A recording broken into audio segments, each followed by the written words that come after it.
The last thing my father said to me before he died was, "Don't go into the basement on your 52nd birthday." I was 22 at the time, sitting beside his hospital bed, watching the machines count his heartbeats. 52 beats per minute, 52 breaths left, 52 seconds between each blink. I didn't know what he meant. I asked him to explain. He just closed his eyes and whispered the number over and over until the flat line turned it into silence. I forgot about his warning for 30 years.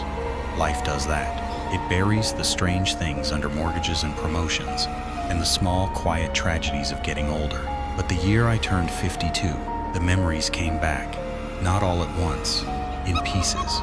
A photograph I found in his old desk, a key I discovered taped to the back of a picture frame, a letter addressed to me, postmarked the day he died, that arrived in my mailbox exactly 3 weeks before my birthday. The photograph showed a house, not a house I recognized, a small wooden farmhouse with a porch that sagged in the middle and a chimney that leaned like a drunk man. In the window of the second floor, a face, a little girl, her palm pressed against the glass, her mouth open as if she was calling out. The photograph was dated 1952, the same year my father was born. The key was brass, old, with a number stamped into the head, 52. The letter was short. The house is still there. The girl is still waiting. Don't go into the basement. Don't count the steps. And whatever you do, don't say her name. He didn't write her name. I spent the next 3 weeks trying to find it. I went through his baby books, his letters, his high school yearbook. Nothing. I called his old friends. They didn't remember a girl. I drove to the town where he grew up. The farmhouse was still there, just as the photograph showed. Sagging porch, leaning chimney, a second floor window with a small handprint on the glass. I didn't go inside. Not that day. I stood in the overgrown yard, watching the house, waiting for something to happen. Nothing did. The sun set. I drove home, but the house followed me. I saw it in my dreams. The little girl in the window, her palm pressed to the glass, her mouth forming a word I couldn't hear. I woke up at 3:52 a.m. every night, my own mouth open, my own throat trying to shape a sound that wasn't mine. On my 52nd birthday, I went back. The house was colder than the outside air. The front door was unlocked. The floorboards creaked under my feet, and each creak had a rhythm. 1, 2, 3. I counted without meaning to. 4, 5, 6. The hallway was narrow, lined with old photographs. The same girl, over and over. Sitting on the porch, standing by the well, lying in a field of flowers. In every photo, she was looking directly at the camera. Directly at me. I found the stairs to the basement behind a door in the kitchen. The door was painted with a brass knob shaped like a number 52. I remembered my father's warning. Don't go into the basement. I opened the door anyway. The stairs were wooden, steep, and they groaned under my weight. I counted as I descended. 1, 2, 3. The walls were close, covered in writing, not words, numbers. 52 over and over, scratched into the plaster with what looked like fingernails. 4, 5, 6. The air grew cold. My breath fogged. 7, 8, 9. I could hear a sound. Soft, rhythmic, like a heart beating. But it wasn't a heart. It was counting. A child's voice, barely a whisper, coming from the darkness below. 10, 11, 12. The stairs ended at a dirt floor. The basement was small, maybe 10 by 10, with stone walls and a single light bulb that hung from a wire. The bulb was off, but the room wasn't dark. There was a glow coming from the far corner, a soft amber light pulsing like a lantern. I walked toward it. The light was coming from a door, a small door, child-sized, set into the stone wall. It was painted white with a brass knob. Above it, carved into the stone, the number 52. The door was open, just a crack, and through the crack I could see a room, a bedroom. Pink walls, a white crib, a mobile of wooden animals hanging from the ceiling, and in the crib a baby. Crying, I pushed the door open. The room was warm. The crying was loud, insistent. I walked to the crib. The baby was a girl, maybe 6 months old, with dark hair and blue eyes. She stopped crying when she saw me. She smiled, and she spoke. 52, she said. You came. Her voice was not a baby's voice. It was old, tired, the voice of someone who had been waiting for a very long time. Who are you? I asked. I'm the one your father left behind. I'm the one who fell through the floor when I was 6 years old. I was counting the steps from my bedroom to the kitchen. 52 steps. I got to 51, and the floor gave way. I fell into the basement, and when I landed, I was small again, a baby. Trapped in this room, trapped in this body, trapped in the number. She reached up from the crib. Her hand was tiny, soft, but her grip was strong. Your father found me when he was 6. He came down the same stairs. He saw me. He promised to help, but he got scared. He ran away. He never came back. He grew up. He forgot he had you. And now you're 52.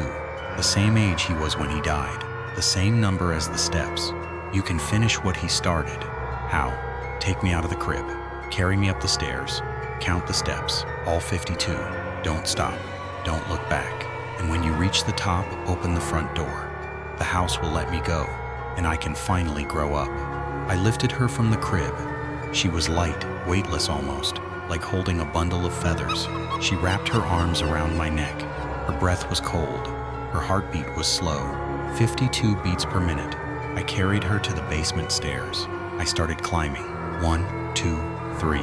The walls were watching. I could feel eyes on my back, hundreds of them, from the scratched numbers, from the darkness. 4, 5, 6. The little girl whispered the numbers with me. 7, 8, 9. Her voice grew stronger. The light from the basement faded. 10, 11, 12. The stairs creaked. The walls pressed in. 13, 14, 15. I could hear other voices now, other children, calling from the darkness. Help us, don't forget us. 16, 17, 18. The girl tightened her grip. Don't listen to them. They're not real. They're just echoes. I'm the only one who's real. 19, 20, 21. I wanted to believe her, but I saw faces in the walls, children pressed into the plaster like fossils, their mouths open, their eyes pleading. 22, 23, 24. They were counting too, counting along with us, hoping that if we reached 52, their doors would open too. 25, 26, 27. The girl started to change. She grew heavier. Her arms grew longer. Her face aged. 28, 29, 30. She was no longer a baby. She was a toddler, a child, a teenager. 31, 32, 33. Her white dress grew, becoming a nightgown, then a sundress, then a wedding gown. 34, 35, 36. She was an adult now, a woman. Her face was beautiful, familiar. I had seen her before in photographs, in dreams, in the face of the little girl in the window. 37, 38, 39. She was older than me now, gray hair, wrinkles. Her arms around my neck were thin, fragile. 40, 41, 42. She was ancient. Her breath was a whisper. Her heartbeat was a memory. 43, 44, 45. We reached the top of the stairs. The kitchen door was open. The front door was in sight. 46, 47, 48. She was weightless again. She was a baby again. She was crying. 49, 50, 51. We stood at the front door. I reached for the knob. The little girl in my arms spoke one last time. Thank you. Now open the door.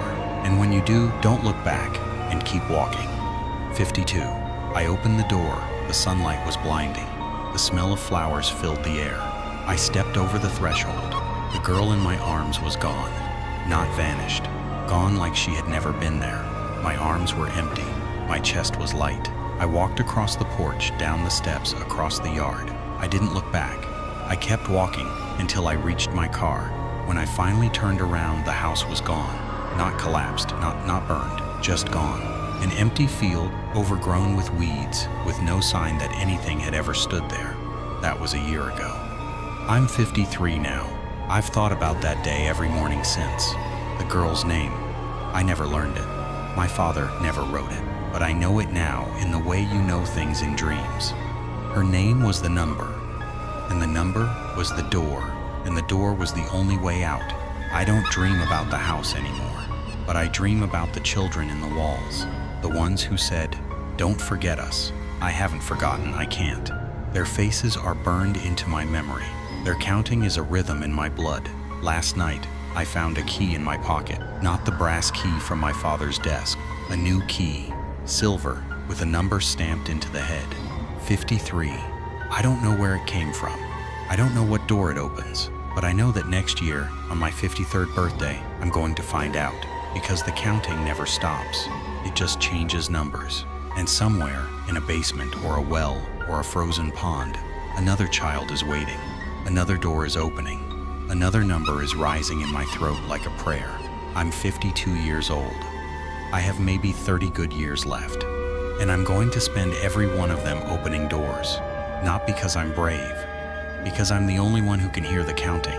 Tonight, I'm going to put the new key on my nightstand. I'm going to sleep with the lights on. And at 3 Plight 52 a.m., I'm going to listen for a child's voice, for the sound of a door opening in the dark. 1, 2, 3. I'm ready.